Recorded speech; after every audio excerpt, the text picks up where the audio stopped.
Y pese a las condenas de la comunidad internacional, Nicolás Maduro juró como presidente de la República Bolivariana de Venezuela hasta el año 2025. Cobertura especial de Red Más Internacional. Cientos de venezolanos acudieron a los consulados de más de 20 ciudades en el mundo para expresar su rechazo al segundo mandato de Nicolás Maduro y exigir la libertad de su pueblo. Espere cubrimiento especial de Red Más Internacional. Paraguay anunció ruptura de relaciones diplomáticas con Venezuela y ordenó el retiro de su personal diplomático de Caracas. Lapsus del presidente del Tribunal Supremo de Justicia tuvo un momento de olvido en plena juramentación de Nicolás Maduro. Obligaciones inherentes al cargo, verificando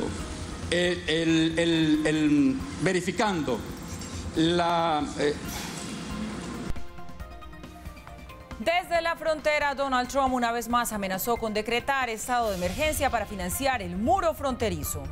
Viral y espectacular rescate en los Alpes franceses. La habilidad del piloto de este helicóptero logró salvar a un esquiador a más de 2.000 metros de altura.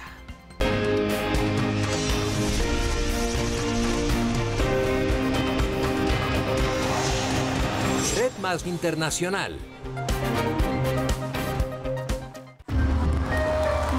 Electo por el pueblo 2019-2025.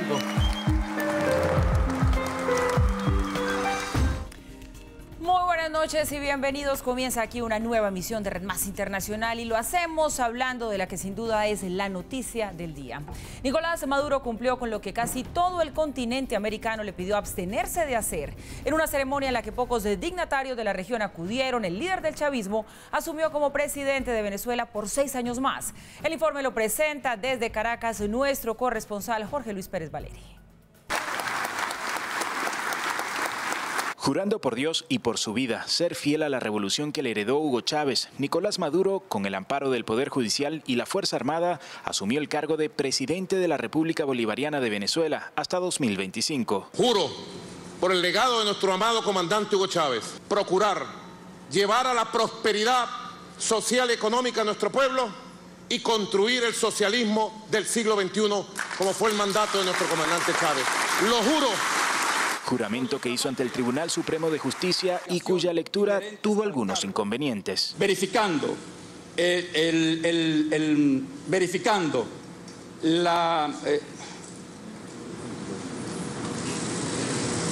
procurando. Maduro asumió el cargo sin haber minimizado el cuestionamiento sobre la legitimidad de las elecciones que lo reeligieron, en las que no se permitió participar a los principales líderes opositores, sin dejar de mencionar la abstención, que según el propio gobierno superó el 54%. Aquí estoy, pues, he cumplido con la Constitución. Está certificado mi juramento y desde hoy asumo la presidencia de la República para el segundo periodo, electo por el pueblo 2019-2025.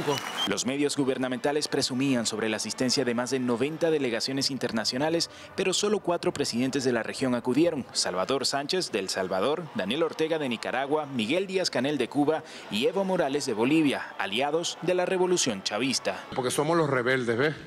Nosotros somos los rebeldes del mundo. El juramento, que por ley suele realizarse ante el Parlamento, dio paso a un acto de reconocimiento militar a Maduro como presidente de la República y comandante en jefe de las Fuerzas Armadas Bolivarianas. Acatamos, sin vacilación, su mando único e indiscutible liderazgo para dirigir los destinos de la patria en los próximos 6 años. Y lo reconocemos como nuestro comandante en jefe. Homenaje que el cuestionado mandatario aprovechó para presentarse ante el mundo como el máximo jefe del poder castrense en el país. Asumo la comandancia en jefe de la Fuerza Armada Nacional Bolivariana para igual periodo presidencial, como manda la Constitución, de manera tajante, de manera taxativa. Y no faltaron las referencias al que considera el mayor enemigo de Venezuela en el mundo, el gobierno de Iván Duque. Yo quisiera verle la cara a Iván Duque, cara a cara, y que él hablara de Venezuela y yo le podría hablar de Colombia y las decenas de hombres y mujeres asesinados diariamente, líderes sociales y líderes de derechos humanos, y le podría hablar también de la efectividad de Venezuela en el combate contra la producción de cocaína y de coca, y enseñarle los métodos a Colombia de cómo Venezuela, liberada de la DEA estadounidense, pudo declarar el territorio nacional como territorio libre de cultivo de coca y producción de cocaína. Yo podría hablarle a Iván Duque. Nicolás Maduro mantiene el control de Venezuela, actualmente sumida en la mayor crisis financiera de su historia. Promete que, con el apoyo de aliados como China, buscará estabilizar la economía, golpeada por una hiperinflación estimada en 10 millones% para 2019, además de la continuada escasez de alimentos y medicinas.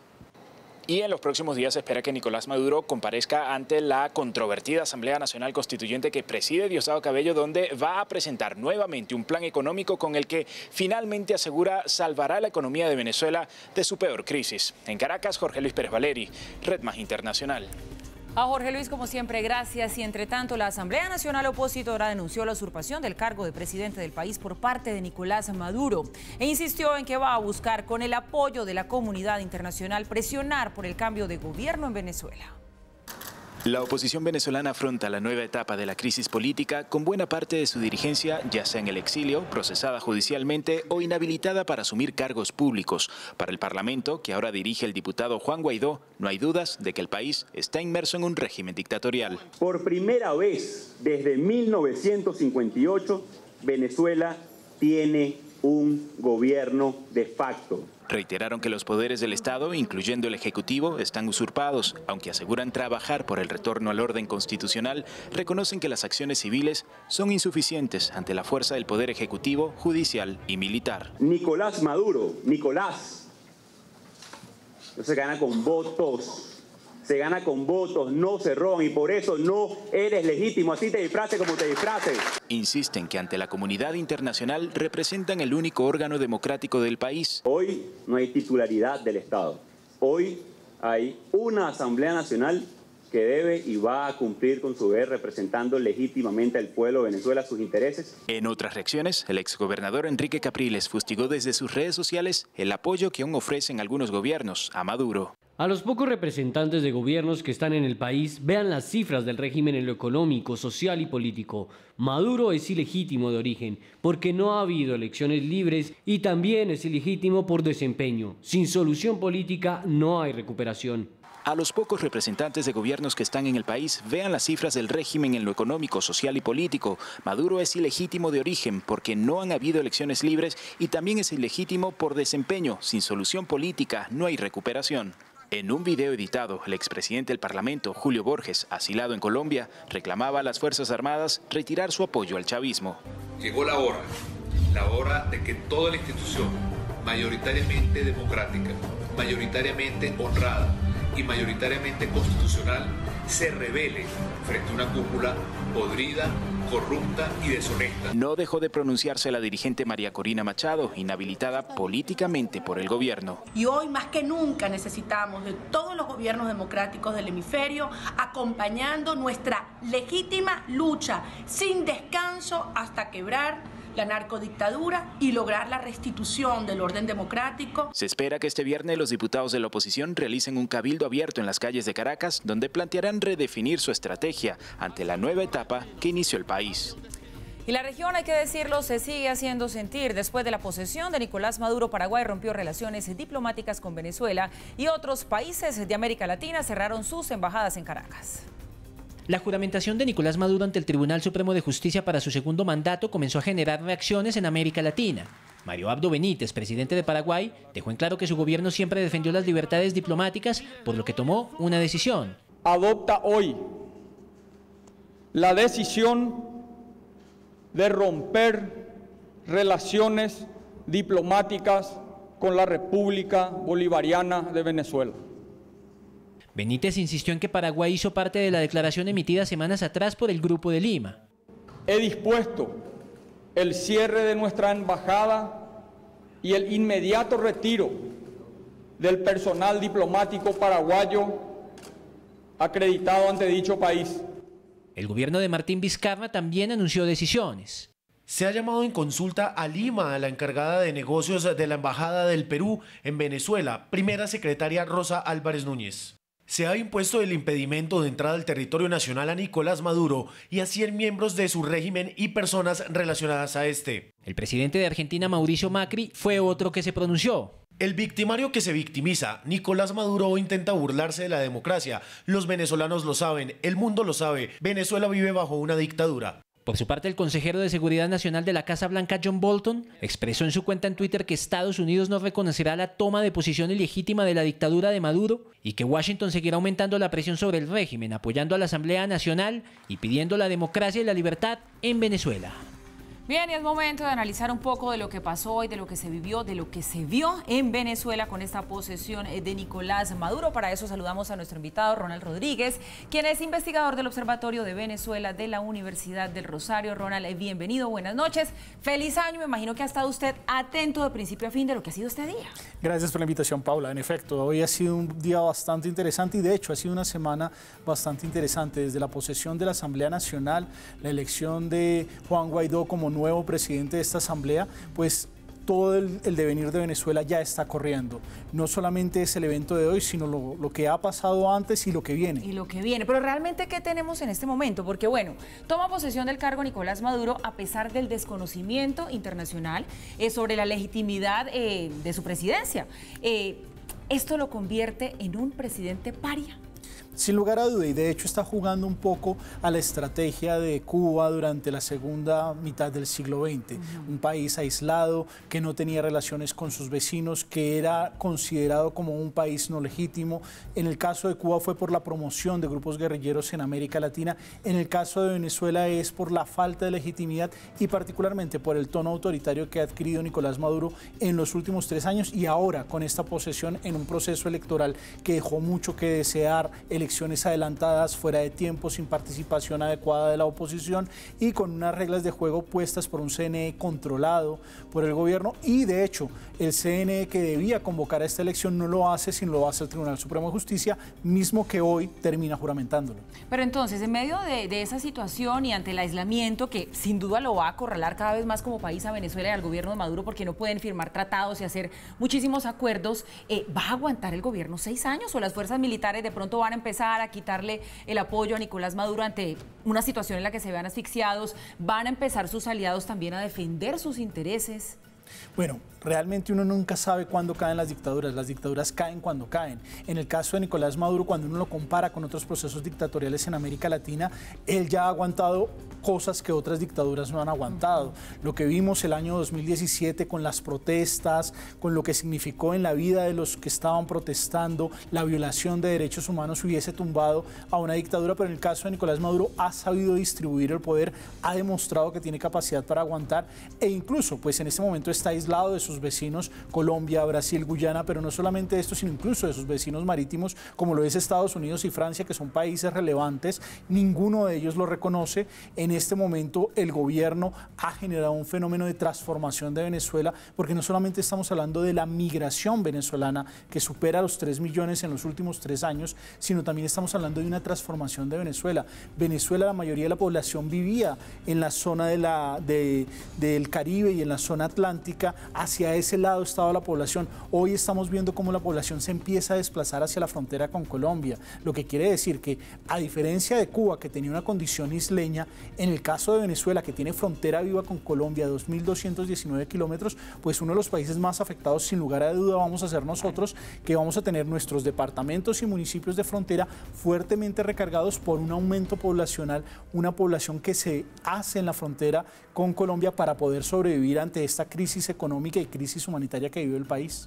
Mire, ya vamos a seguir registrando momentos que tienen que ver con lo que sucedió hoy desde Venezuela, pero antes una pregunta rápida. Su discurso de posesión, hablemos de eso, porque habló muchísimo de democracia. Nicolás Maduro, sus percepciones. Pues ellos venden un discurso y hay que tenerlo en cuenta. Al igual que la Revolución Cubana, muestran la dificultad como una especie de trance de dignidad que se le da al pueblo, pero lo que no dicen es que ese trance de dignidad lo vive únicamente al pueblo, porque el círculo que está en el ejercicio del poder pues goza de una serie de lujos y de una serie de particularidades que le permiten sobrellevar toda esta situación. Es esa lógica que tiene, que incluso cuando uno mira la posesión, muchos grupos de izquierda europea europeos, latinoamericanos asistieron a apoyar a Nicolás Maduro. Una izquierda que todavía cree en ese discurso y que no ve los resultados, por ejemplo, en materia de educación y salud o toda la lógica de crisis humanitaria que está arrojando Venezuela. Bueno, vamos a seguir hablando de las otras situaciones que tuvieron lugar hoy a raíz de la posesión de Nicolás Maduro como esta. En los consulados de unas 20 ciudades del mundo, los venezolanos protestaron en contra de este segundo mandato de Nicolás Maduro y exigieron la libertad de su país. De esta manera, cientos de venezolanos salieron a los consulados de ciudades como Madrid, en España, para rechazar el segundo mandato de Maduro. Maduro, ilegítimo. Maduro, no te reconocemos. Maduro, delincuente. Maduro, dictador. Maduro, usurpador. Maduro, eres un fraude. Con la bandera del país que tuvieron que abandonar y con pancartas y arengas, se unieron para decirle no más a la dictadura chavista. ¡Maduro, usurpador! ¡Maduro, usurpador! En Miami también hubo protesta. Allí se vieron largas filas de personas que alzaron su voz contra el régimen. En América Latina, los consulados de ciudades como Buenos Aires y Santiago también fueron blanco de los venezolanos quienes, a grito herido, exigieron la libertad de su pueblo. También el mundo reacciona ante el inicio de este nuevo periodo presidencial de Maduro. La constante, la etiqueta de ilegítimo que adjudican instancias como la OEA o la Unión Europea a Maduro. El desconocimiento del nuevo periodo de Nicolás Maduro como mandatario de Venezuela ha escalado a organismos internacionales y estructuras regionales como la Unión Europea. La Unión Europea lamenta profundamente que se hiciese caso omiso de su llamado para que se celebren nuevas elecciones presidenciales de conformidad con las normas democráticas internacionalmente reconocidas y el orden constitucional venezolano, y que el presidente Maduro emprenda hoy un nuevo mandato sobre la base de elecciones no democráticas. Así como lo manifestó la misma Federica Mogherini, titular de Asuntos Exteriores del bloque europeo, también lo hizo la Organización de Estados Americanos, OEA. Con 19 votos a favor, 6 en contra, 8 abstenciones y una ausencia, aprobó, entre otras. No reconocer la legitimidad del periodo del régimen de Nicolás Maduro a partir del 10 de enero de 2019, invitar a Estados miembros y a observadores permanentes a implementar medidas para atender crisis humanitaria en Venezuela y en los estados afectados. Urgir al régimen venezolano que permita el inmediato ingreso de ayuda humanitaria para el pueblo de Venezuela. Exigir la inmediata e incondicional liberación de todos los presos políticos. Por su parte, las Naciones Unidas no coincidieron con la línea de los pronunciamientos internacionales, ya que a través de su portavoz Stefan Dujarric expresaron: No nos dedicamos a reconocer a jefes de Estado o a no reconocer a jefes de Estado. Nosotros continuaremos trabajando con el gobierno de Venezuela, notablemente en el marco de asistencia al desarrollo, en alimentación, salud, seguridad y nutrición. Ya sean regionalmente o en otras latitudes, la posición de Maduro como cabeza del Ejecutivo de Venezuela ha despertado todo tipo de reacciones y supone un reto para Latinoamérica y para países como Estados Unidos, que durante meses han presionado por un cambio en el poder en el país suramericano. Se vieron, Ronald, como ya lo mostrábamos, en manifestaciones en las calles con alguna fuerza, pero de los venezolanos en el exilio. No así de los venezolanos que aún están en el interior del país. Las personas que se quedaron en Venezuela, ¿se cansaron? ¿Se rindieron? No, realmente el movimiento del gobierno a lo largo de toda esta semana generó los instrumentos para prever todo esto. Recordemos que incluso se movilizaron los colectivos desde el lunes. El propio Diosdado Cabello en su programa anunciaba que se iba a tener un control de la situación y en efecto se tuvo.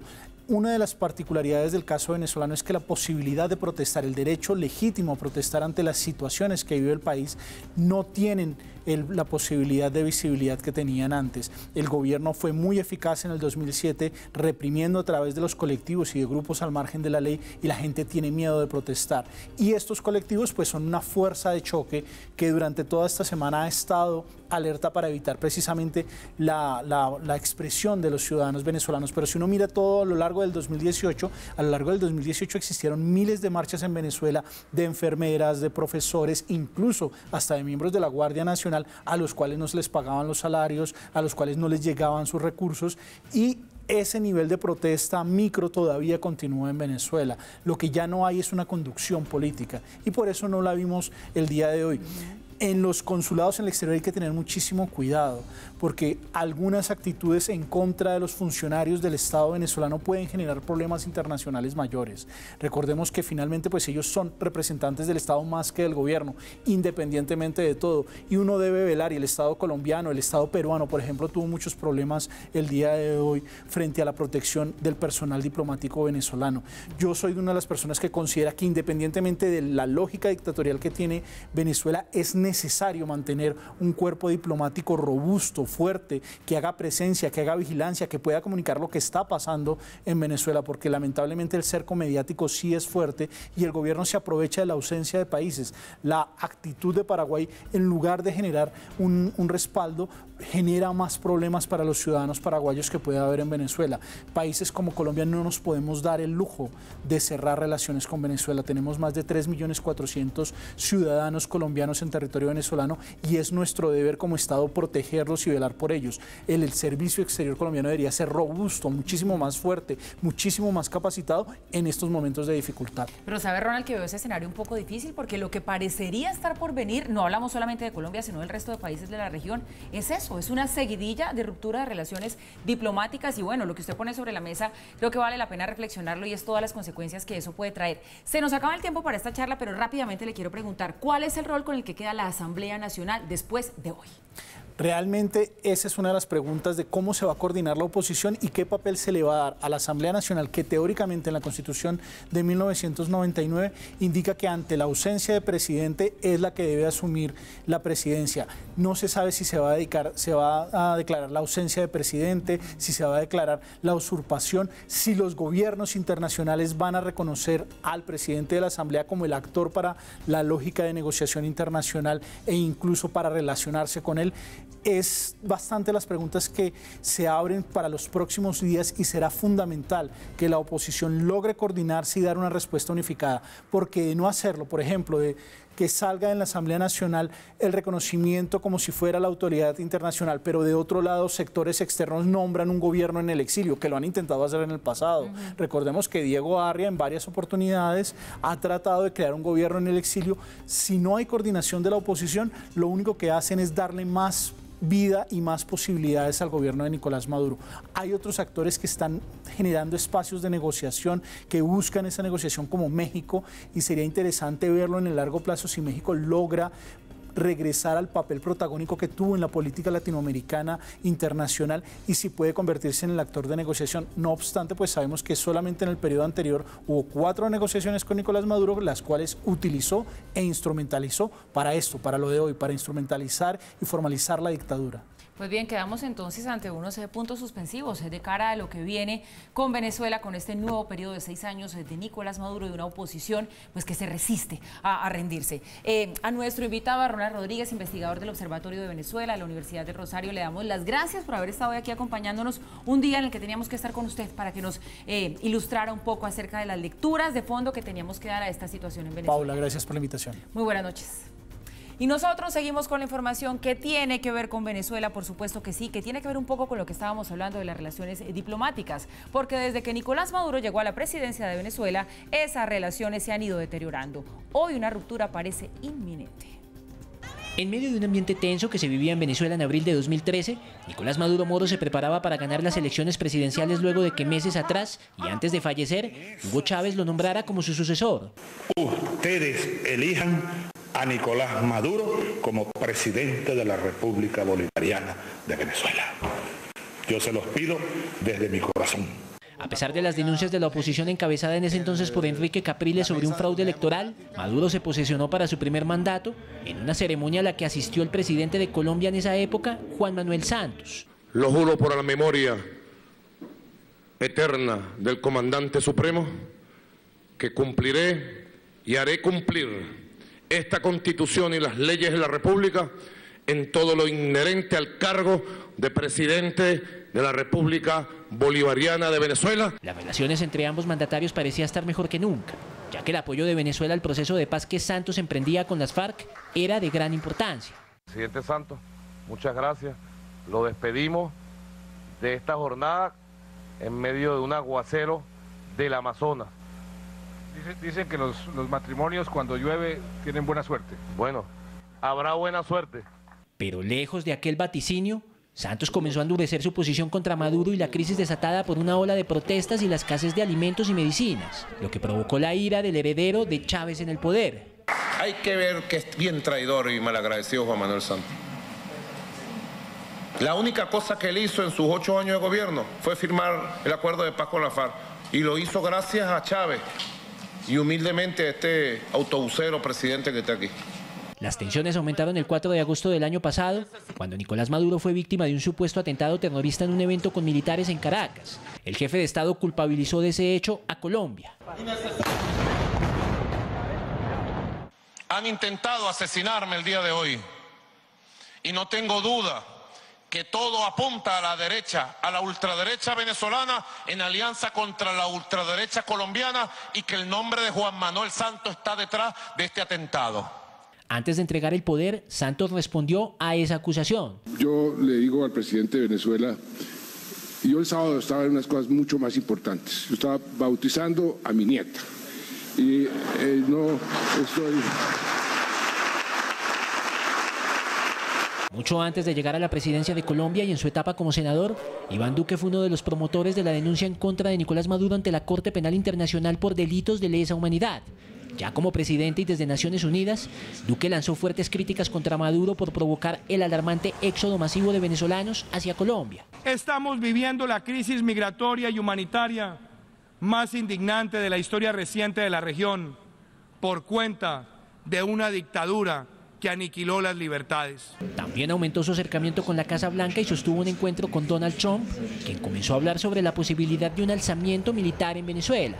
Es un régimen que francamente podría ser derrocado muy rápidamente por los militares si los militares quisieran. ¿Vieron cómo se fueron los militares apenas oyeron que explotaba una bomba encima de sus cabezas? Esos militares corrían para cubrirse.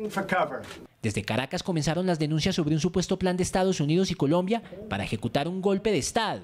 Este plan de John Bolton cuenta con otro centro de operaciones, la base aérea de Ptolemaida, en el Melgar. La llegada a Maiquetía de 2 bombarderos de Rusia encendieron las alarmas por una probable acción militar de Venezuela contra sus críticos. Colombia, por su parte, acudió a finales del año pasado a Naciones Unidas para presionar a la dictadura de Maduro y lograr la libertad de 59 connacionales detenidos en ese país desde 2016 y acusados de terrorismo.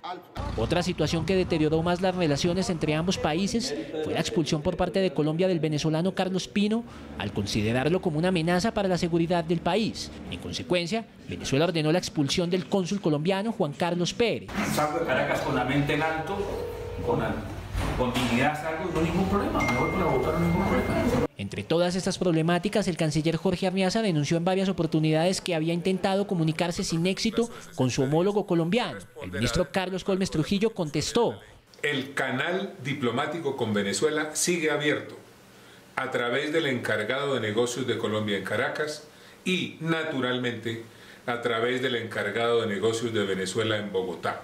La visita a principios de este año del secretario de Estado norteamericano Mike Pompeo a Cartagena para encontrarse con Iván Duque y el desconocimiento del segundo mandato de Nicolás Maduro por parte del Grupo de Lima al que pertenece Colombia hacen pensar que entre Caracas y Bogotá podría haber una ruptura. Y en medio de todo este panorama hay una situación que es más que diciente. Nicolás Maduro se posesionó de nuevo allí en la presidencia de Venezuela y el mundo económico no lo registró, como sucede cuando un presidente asume el poder. El país que en un momento ayudó a fijar el precio del petróleo ahora no está en el radar. Esta vez la posesión de un presidente, Nicolás Maduro, en Venezuela no tuvo ninguna incidencia en los mercados. Un país que antes tuvo su propio peso en la fijación de los precios del que muchos consideran el principal commodity que mueve la economía del mundo y modela la política internacional, el petróleo. Estamos hablando de que este país hace unos años producía más de 3 millones de barriles día y la proyección es que para el 2019 se ubique por debajo de 1 millón. Cuando un presidente toma posesión de su cargo, quienes deciden sobre la economía normalmente están pendientes de las nuevas propuestas y algo se siente en las bolsas o en las mismas empresas. Ahora no hay expectativas, ni malas ni buenas. Con la continuidad de Maduro en el poder no se espera una mejora importante en las condiciones económicas en Venezuela. En el caso de Venezuela, cuando el anterior presidente Hugo Chávez llegó al poder, muchos ojos miraron directamente hacia ese país. Los mercados estuvieron pendientes por el peso que tenía entonces en el mundo petrolero. De hecho, trabajó para mejorar su valor y tuvo éxito. Ayudó a sacar a la OPEP de la crisis y luego la demanda china de crudo sirvió para mejorar aún más los precios. Yo recuerdo la posesión de Hugo Chávez cuando había la esperanza de que él mantuviera un régimen democrático, pro mercado, pro empresa. Y mientras el mundo político sigue a la expectativa de lo que viene frente a un gobierno que muchos otros no reconocen, en materia económica es poco lo que se espera cuando enfrenta tantos inconvenientes y cuando la noticia más destacada es que tiene la mayor inflación del mundo. Pausa y al volver cambiamos de tercio, hablamos de la visita de Donald Trump a la frontera con México, donde dijo de todo un poco. Ya regresamos. Red Más Internacional. Regresamos y nuestro tema ahora es lo que pasa en Norteamérica. Tras el fallido diálogo con los demócratas para poner fin a ese cierre de gobierno, Donald Trump viajó a la frontera sur de los Estados Unidos. Una vez más insistió en que podría declarar la emergencia nacional. Previo a su salida a Texas, Donald Trump aseguró que es más fácil negociar con China que llegar a un acuerdo con la presidenta de la Cámara de Representantes, Nancy Pelosi, sobre la solicitud de los 5.700 millones de dólares para la construcción del muro fronterizo. El cierre de gobierno se mantiene hace 20 días, una de sus amenazas si no se aprobaban los fondos. Ahora en repetidas oportunidades ha lanzado esta advertencia. Tengo el derecho absoluto de declarar una emergencia nacional. Los abogados me lo han aconsejado. No estoy preparado para hacerlo todavía, pero si tengo que hacerlo, lo haré. Algunos migrantes lo recibieron con pancartas. Consideramos que es una política que no va acorde con el avance, con la evolución de los derechos humanos. Lo vemos como un retroceso, lo vemos como una política o una postura de alguna manera retrógrada, de alguna manera xenofóbica, que en realidad en estos tiempos ya no se debe permitir. En caso de declarar emergencia nacional, le permitiría acceder a fondos federales destinados a las fuerzas militares y redirigirlos sin tener que recurrir al Congreso. Y las filas de carros se multiplican a lo largo y ancho de México a la espera de poder tanquear sus vehículos tras el desabastecimiento de combustible. Pese a que el presidente López Obrador reiteró que no hay escasez de gasolina, los mexicanos siguen sin encontrar estaciones de servicio que les provean combustible. Por esto se han creado apps para que quienes necesiten recargar sus carros vayan a las estaciones que aún están vendiendo gasolina. Y en España, la Policía Nacional detuvo a 15 menores entre los 14 y 16 años por acoso escolar a otros niños que desde hace más de un mes han faltado a clases para evitar el bullying de sus compañeros. El bullying escolar sin duda es un tema que cada vez preocupa más a padres y profesores. Y es que según un estudio de UNICEF, el 50% de los niños entre 13 y 15 años han sido víctimas del bullying, acoso psicológico o acoso físico a nivel mundial. Es por esto que las autoridades españolas sentaron precedentes ante este problema con la captura de 15 jóvenes entre 14 y 16 años acusados de abuso escolar. Los capturados le hicieron bullying o matoneo a 2 hermanos de 13 y 15 años a tal punto que estos decidieron no volver al colegio para así evitar los abusos a los que día a día se enfrentaban en su institución educativa en el distrito de Villaverde, en la provincia de Madrid. Los 15 jóvenes están a disposición de la Fiscalía de Menores a la espera de una sentencia. Nueva pausa, regresamos en minutos, sigan con nosotros.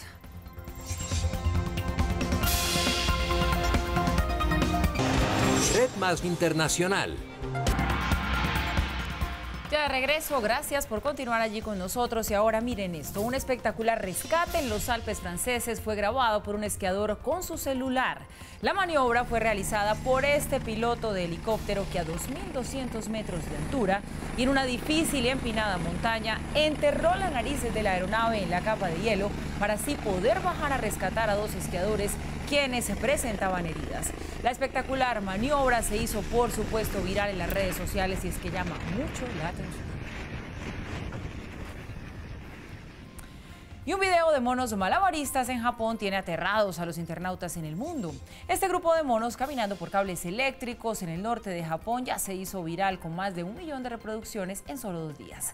Una destreza difícil de imaginar hasta ver las imágenes de cómo se equilibran tan hábilmente, sosteniéndose por un cable en la parte de arriba y otro abajo de los pies. Las imágenes fueron captadas a 600 kilómetros de Tokio. Se ven divinos. Hermosos. Bien, y llegamos así al final de esta emisión de Red Más Internacional. A ustedes, como siempre, gracias por su compañía y por informarse con nosotros. Sigan en nuestra programación, que ya viene el punto, programa de nuestro director Juan Lozano. Buenas noches.